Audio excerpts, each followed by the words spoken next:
স্বাগত সকলকে প্রেত কাহিনীর ৭৬তম এপিসোডে। আজও একটা নতুন এবং হারিম করা ঘটনা তোমাদেরকে শোনাবো বলে চলে এসেছি। এবং আজ যিনি ঘটনাটি আমাকে পাঠিয়েছিলেন অডিও করে, যেটা আর কি তোমাদেরকে শোনাবো বলে ঠিক করেছি এই উইকে, এই ঘটনাটি সম্পূর্ণ একটি ভিন্ন ঘটনা, যা এতদিনে কোনো প্ল্যাটফর্মে শোনানো বা কোনো কিছু দেখানো হয়নি। তা এই ঘটনাটি যিনি আমাকে পাঠিয়েছিলেন তিনি পরিষ্কার আমাকে লিখে দিয়েছিলেন যে এই ঘটনাটি তিনি অনেক দিন চেষ্টা করেছিল, তারপরে আমাকে উনি পাঠিয়েছেন এবং উনি আমাকে সেই অ্যাটাচমেন্টটাও পাঠিয়েছিলেন। সেটা আমাকে বলেছে যে আমি যেন এই ঘটনার সঙ্গে ওই ফটোটা আমি অ্যাটাচ করে দিই। তা আমি ঠিক করেছি ফটোটা আমি অ্যাটাচ করে দেবো। এবং তার বাড়িতে যে ঘটনাটি ঘটেছিল, তার মায়ের মৃত্যু ঘটে যাওয়ার পর এবং তার ওয়াইফের মৃত্যু ঘটে যাওয়ার পর, সেই ঘটনাটি তিনি আমাকে ঠিক যেমন করে পাঠিয়েছিলেন। এবং তিনি আমাকে একটা রিকোয়েস্ট করেছে যে তিনি হয়তো ঘটনাটি খুব গুছিয়ে লিখতে পারেননি, একটু এলোমেলো করে লিখেছেন। আমি যেন সেই ঘটনাটা গুছিয়ে তোমাদেরকে জানাই। আর দেরি করব না, এই ঘটনাটি আমাকে যিনি পাঠিয়েছে তার নাম হলো সুশান্ত চ্যাটার্জি। তিনি মুর্শিদাবাদে বাসিন্দা এবং তিনি ঠিক যেমন করে পাঠিয়েছে, যেটা আগে বললাম, আমি তেমন করেই তোমাদের শোনাচ্ছি। আশা করছি আমার সকল প্রেত কাহিনীর শ্রোতাদের ভালো লাগবে, কারণ আমি চেষ্টা করছি তোমাদের যেন নতুন নতুন ঘটনা আমি শেয়ার করতে পারি, আর তোমাদের যেন আমার ঘটনাগুলো ভালো লাগে। এবং আমি এটাও চেষ্টা করছি যে এমন ঘটনা যাতে তোমাদেরকে আমি দিতে পারি যেগুলো এর আগে কখনো কোনো প্ল্যাটফর্মে শোনানো হয়নি। তাই যারা যারা ঘটনা পাঠাচ্ছেন তাদেরকে রিকোয়েস্ট করব, যে ঘটনাগুলো আমাকে পাঠাচ্ছেন সেগুলো যেন এর আগে কোনো প্ল্যাটফর্মে না শোনানো থাকে। আর কথা বাড়াচ্ছি না, চলে যাচ্ছি সরাসরি ঘটনাতে। এই ঘটনাটা 2011 সালে ঘটে যাওয়া একটি ঘটনা। আমার মা বেশ কিছুদিন ধরে অসুস্থতার কারণে ভুগছিলেন। তা তখন বাড়িতে সবাই মিলে ঠিক করলাম যে মাকে হসপিটালে দেওয়া হবে, কারণ ডাক্তার বৈদ্যিতে যখন কমছিল না, আর বাড়িতে ছেলে বলতে আমি একা। কারণ আমার বড়দা, যখন আমি অনেক ছোট, আমার বড়দা যখন উচ্চ মাধ্যমিক পরীক্ষা দেয়, হঠাৎ করে আমার বড়দা মারা যান। তার বেশ কিছু বছর পর আমার মেজদা আমার বাড়ির পাশেই যে পুকুরটা, সেই পুকুরে ডুবে গিয়ে মারা যায়। তো এরকম আনন্যাচারাল ডেথ আমাদের বাড়িতে হচ্ছিলই। আর বাড়িতে ছেলে বলতে আমি একাই, তাই সমস্ত দায় দায়িত্ব আমারই। আমি আমার মাকে হসপিটালে সবার পারমিশন নিয়ে বৌদি, আমার ওয়াইফ বলে ভর্তি করে দিই। এবং আমার মা ওখানে বেশ কিছুদিন থাকার পর শরীরটা আরও খারাপের দিকেই যাচ্ছিল, ভালোর দিকে যাচ্ছিল না। বাধ্য হয়ে আমরা হাল ছেড়েই দিয়েছিলাম যে কি আর করা যাবে, যতটা চেষ্টা করেছি তারপরেও যদি এরকম হয়, এত কিছু করার নেই। ঠিক তার কিছুদিন পর জানতে পারি, আমার বাড়িতে খবর আসে হসপিটাল থেকে আমার মা মারা গেছেন। যাই হোক, হসপিটাল থেকে আমরা নিয়ে যা যা করণীয় সেই সমস্ত করণীয় করলাম। এবং আমরা যেহেতু ব্রাহ্মণ, আমাদের 11 দিনে কাজ হয়। তা 11 দিনের কাজের হওয়ার পর আমাদের যেদিনকে শ্রাদ্ধর দিন, সেদিন আমাদের বাড়িতে কীর্তন দেওয়া হয়েছিল। বেশ কীর্তন ফির্তন সমস্ত কিছু দেওয়ার পর আমাদের কিছু জনের বাড়িতে, আমি বলতে পারবো না কাদের বাড়িতে এই নিয়মটা রয়েছে, কিন্তু আমাদের বাড়িতে এই নিয়মটা রয়েছে। অনেক বড়দের মুখে শুনেছি এবং আমার মায়ের মুখেও শুনেছিলাম যে গুরুজনরা যখন মারা যায় বা যে কেউ বাড়ির মারা গেলে, যেদিনকে শ্রাদ্ধের দিন আমরা কীর্তন দিই, সেদিনকে ওই কীর্তনের সময় মেন যে ঘরের দরজাটা থাকে, সেই দরজার সামনে মোটা করে বালি বিছিয়ে দিতে হয়। তাতে কি তার যদি আত্মাটা ঘরের মধ্যে আটকিয়ে থাকে, সেই কীর্তনের পর সে বাইরে চলে যায়, তার আত্মাটা মুক্তি পেয়ে। তা সেরকম আমার মায়ের বেলাতেও আমি তাই করেছিলাম, একই রকম কাজ। আমি ওরকম বালি বিছিয়ে রেখে দিয়েছিলাম এবং কীর্তনের পর যখন যাই গিয়ে দেখি ওই বালির মধ্যে একটা পায়ের ছাপ রয়েছে।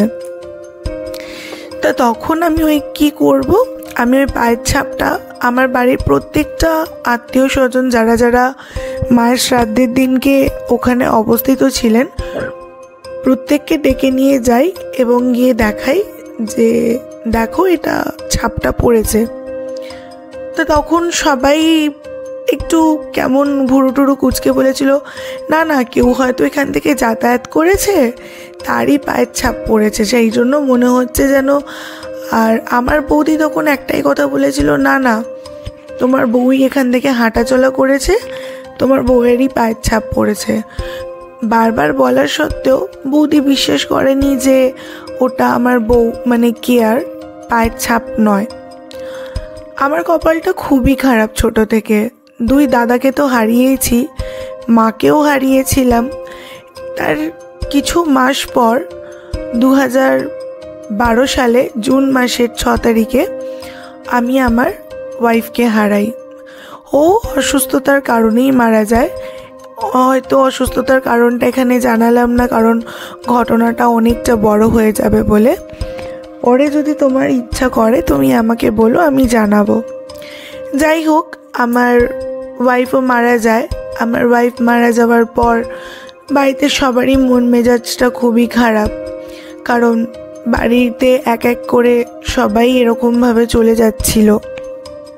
একইভাবে আমার ওয়াইফেরও কাজ করলাম আমরা, সেম ওরকমই গঙ্গার ঘাটে গিয়ে ঘাট কাজ করে আসার পর শ্রাদ্ধের দিন সন্ধেবেলায় যখন কীর্তন দেওয়া হয় ঘরের সামনে, ওরা মোটা করে, মায়ের বেলাতেও যেমন বালি বিছিয়ে দেওয়া হয়েছিল, আমার ওয়াইফ মারা যাওয়ার পরেও সেম আমরা তাই করি, ওরকম মোটা করে বালি বিছিয়ে রেখে দিয়েছিলাম গেটের সামনেটাতে।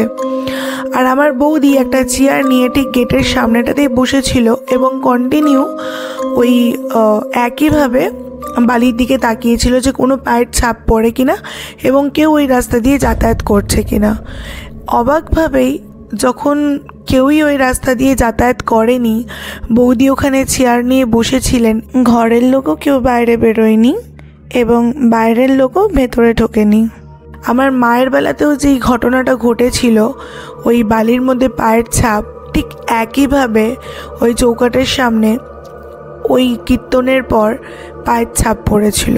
তখন আমার বৌদি ভীষণ অবাক হয়েই যায় এবং আমার কাছে এসে বলে, না গো ঠাকুরপো, তুমি ঠিকই বলেছিলে, ওটা মায়েরই পায়ের ছাপ ছিল, দেখো কেয়ার পায়েরও ছাপটা পড়েছে, কেউ তো যাতায়াত করেনি। তখন আমি বলেছিলাম যে হ্যাঁ বৌদি, এবার বিশেষ হলো তো যে সেদিনকে মায়েরই পায়ের ছাপ পড়েছিল, মাই বাড়িতে ছিল। ঠিক ওই ঘটনাটা ঘটে যাওয়ার পর রাত্রিবেলায় যখন আমরা যে যার ঘরে ঘুমোতে চলে যাই, আমাদের বাড়ির যারা আত্মীয় স্বজন এসেছিল তারাও যখন তাদের নিজেদের বাড়িতে রওনা দিয়ে দেয়, ওই গভীর রাত্রিবেলায় আমার বৌদির স্বপ্নে কেয়া আসে এবং কেয়া এসে আমার বৌদিকে বলে যায়, দিদি ভাই, আজকে আমি আমার বাড়ির এবং সংসারের সমস্ত মায়া ত্যাগ করে আমি চলে যাচ্ছি। আজকে আমি সমস্ত মায়া এখানেই রেখে চলে গেলাম, আর ওই যে পায়ের ছাপটা যেটা তুমি দেখেছিলে সেটা আমারই পায়ের ছাপ, আমি বেরিয়ে গেলাম, ভালো থেকো তোমরা সকলে। তারপরের দিন ভোরবেলায় যখন সবাই ঘুম থেকে উঠি আমরা চা টা খাবো বলে, বৌদি ওই কথাগুলো বলে আর ভীষণ কান্নায় ভেঙে পড়ে। তখন আমি বৌদিকে বুঝিয়ে বলেছিলাম যে দেখেছো, ওই ছিল, কারণ আমাদের সনাতন ধর্মে এটা বলাই রয়েছে যে যে কোনো মানুষের মৃত্যু ঘটে যাওয়ার পর হিন্দু ধর্মে সেই মানুষটির যতদিন না ক্রিয়াকর্ম হচ্ছে ঠিকঠাক মতন, সে ততদিনই বাড়ির মধ্যে বসবাস করে এবং ঘোরাফেরা করে। আর যদি সেটা খুবই কষ্টকরভাবে তার মৃত্যু ঘটে, তখন হয়তো সে বাড়িতে তার থাকাটা বোঝায়, যেটাকে আমরা বলি প্রেজেন্স ফিল করানো, থাকাটা বোঝায় বাড়িতে সে রয়েছে, কোনো না কোনো কিছু জিনিস দিয়ে বোঝানোর চেষ্টা করে বা তার হয়তো অবয়ব সে দেখানোর চেষ্টা করে, যদি সে সেটা মনে করে যাকে দেখানোর, না তো সে মায়া ত্যাগ করে এইভাবেই চলে যায়। তো এটাই ছিল আমার ঘটনা, হয়তো খুবই ছোট ঘটনাটা, তবে এটা আমার নিজের বাড়িতে ঘটে যাওয়া একটি ঘটনা। এবং আমার মায়ের ওই মৃত্যুর পর যে পায়ের ছাপটা পড়েছিল, আমি সযত্ন করে ওটা ফোনে তুলে রেখে দিয়েছিলাম ফটোটা। আমি তোমাকে শেয়ার করছি, তুমিও তোমার শ্রোতাদেরকে ঘটনাটার সঙ্গে পায়ের ছাপের ফটোটা শেয়ার করো, কারণ আমি চাই যে তারাও দেখুক যে আমার বাড়িতে এটা ঘটেছিল। এবং ঘটনাটা যদি তুমি যাচাই করতে চাও, নিচে আমার বৌদির নাম্বারটা আমি লিখে দিলাম, তুমি আমার বৌদির সঙ্গে কথা বলে ঘটনাটা যাচাই করে নিতে পারো। ধন্যবাদ, ভালো থেকো এবং আরও এগিয়ে যাও। থ্যাংক ইউ কাকু। আমি দেখেছি আপনি আমার অনেক এপিসোডে আপনি কমেন্ট করেছেন এবং আপনি যে আমার ঘটনাগুলো শোনেন সেটা আমি বুঝতেও পারি। ঠিক রাত 10:30টার মধ্যে যখন আমার ঘটনা আপলোড হয়ে যায়, আমি ফার্স্ট কমেন্ট আপনারই পাই।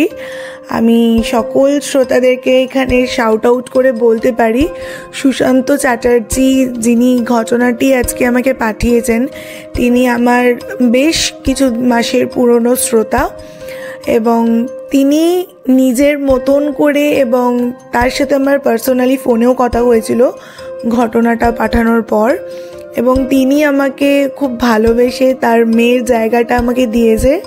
এই ভালোবাসাগুলো আমার সত্যি বলছি ভীষণ খুশি হয়।